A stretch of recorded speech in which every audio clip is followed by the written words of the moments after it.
ఆపదలో ఉన్న వాళ్ళని ఆదుకునే దేవుడివి అనుకున్నాను. కానీ నీ మధుర గానంతో వందలాది ప్రజలను మైమరిపించి త్యాగరాజుని కూడా అనుకోలేదు. లేదమ్మా, మా అమ్మాయి గారి పెళ్లి నిశ్చయమైపోయింది. ఆ ఆనందంలో నాకు తెలియకుండానే ఒక పుత్తడి బొమ్మను సృష్టించి మాట లేకుండా చేసిన, పెదవులతో చెప్పుకోలేని భావాన్ని కాలి గజ్జితో చెప్పుకోగల శక్తిని ప్రసాదించాడు ఆ భగవంతుడు. అందుకే ఆమె పెళ్లికి వెన్నుమూలు కొని వాళ్ళు నాకు ఎప్పటి నుంచో కోరిక. నువ్వు కూడా రామ్మా, మంచి ఓనో కథ చుట్టూ కానీ రామ్మా.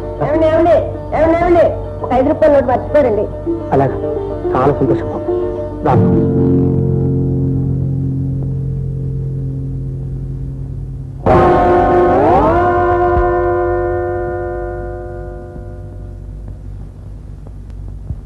ఏమండి, ఆనాడు వెన్నుమూలు చూసానే, అవి ఇప్పించండి. డబ్బు పూర్తిగా తెచ్చేసాను. వాళ్ళు ఎవరివయ్యా? అవి ఇంకా నీకోసం కాచి కూర్చున్నాయి అనుకున్నావా? ఎప్పుడో అమ్మేశాను. అమ్మేశారా? నాకు ఇప్పటి మాట ఇచ్చి అమ్మేశారా? మీరేం పెట్టమనిసిందండి? పోయినయ్యా, ఇంకో చోటు చూద్దాం. అవును, అలాంటి దొరకపోతే రాత్రి పురమేశ్వరం మరి చేయించుకోగలను. ఏమనుకున్నారేమో. ఆగవయ్యా రామచంద్ర, ఆగు. రావయ్యా. ఏంటయ్యా? వాటి మీద నువ్వెంత మోజుగా ఉన్నావు అని సరదా కన్నానయ్యా. భద్రంగా దాచి ఉంచా. ఇంకో తీసుకో. చాలండి, ఇప్పుడే వేరపడం. అది ఇంకోసారి మెరుగు పెట్టామండి. ఇదిగో డబ్బు.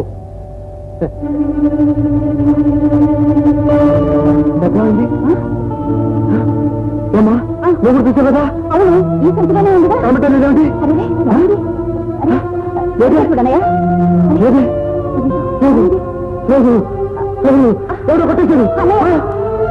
ఎక్కడ పోయిందని ఎవరు కొట్టేశారని వెతుకుతావు? కౌలు నీ పిచ్చిగాని ఇంకా వాడు అక్కడే ఉంటాడా? అది కాదు సుమా, కడుపు ఆయగట్టుకుని పైసాకు పైసా కూడబెట్టాను. ఆ బొమ్మలు కొడతాను, రాత్రి బొమ్మలు కలవరించాను.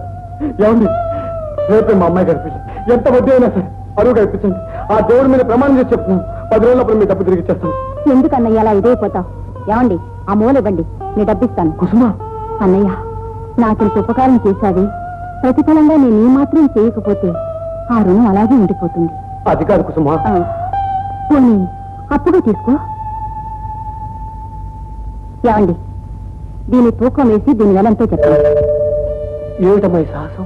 అగ్ని సాక్షిగా ఇది కట్టిన వాడి కట్టుకున్న భార్యని ఇంకొకటికి అమ్మాలనుకున్నాడు. అలాంటప్పుడు ఈ మంగళసూత్రానికి ఇంకా విలువే ఉందన్నయ్యా. ఇది కూడా ఒక వేలి ఉంగరం, చేతి గాజు లాంటిది.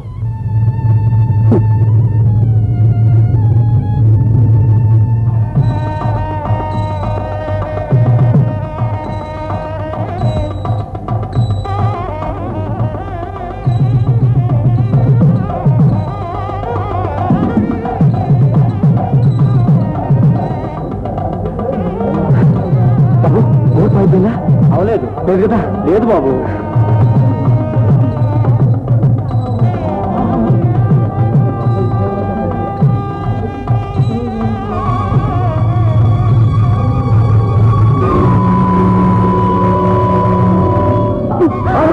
ఎక్కడ కట్టావే?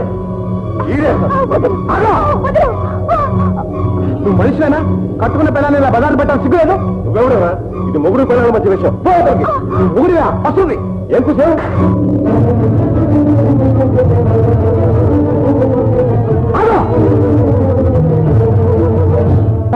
మీరు పచ్చి మోసగాడు. ఒక అమ్మాయిని ఇదివరకే పెళ్లి చేసుకుని మోసం చేసిన రాక్షసుడు.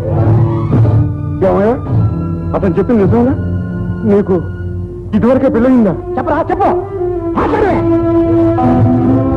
ఏమయ్యా, మంచి మర్యాద తెలిసిన పెద్ద మనుషులు అనుకుంటే 10 మందిలోనే ఇలా అవమానిస్తారా? మాకు సంబంధం అక్కర్లేదు, ఈ పెళ్లి అక్కర్లేదు. అందరూ పడకండి, తాగండి. 10 మంది ఇంత పెడితే తిని బతికే ముష్టి పోయి కట్టుబద్దలు కల్పించి పెళ్లి ఆపాలని వచ్చావా? ఇది కథ కాదు, పచ్చి నిజం. వారి అసలు రూపం మీకు తెలియదు. ఏ విషయం నీకు తెలిసింది?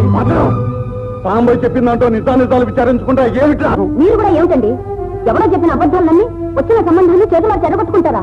నిజం మీరు పెళ్లి ఆగిపోతే వద్దని గట్టేం కావాలి. అందుకని అతను ఎవరో తెలుసుకోకుండా కట్టబెట్టి దాని బతుకు బండలు చేస్తావా? నిజం బాబు, అమ్మాయి గారికి ఇది కాకపోతే ఇంకో రాజారానికి సంబంధం చూద్దాం. కానీ పెళ్లి ఆఫ్ చేయండి బాబు. ఏ దాన్ని లేపుపోదాం అనుకున్నావా? బాబు, మీ కుటుంబం ఏమనుకో ఇప్పుడు తెలుస్తాను. మీ అమ్మాయికి ముచ్చు పెద్దతో సంబంధం ఉందని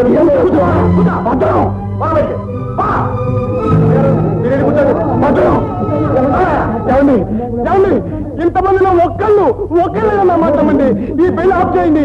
మీ కళ్ళ ముందు జరుగుతున్నాయి, ఆపండి. అమ్మాయి గారు మీరు వచ్చేయండి. 2 పెద్ద చెరువులు, పశ్చిమ ఆసియాలో ఉన్నాయి.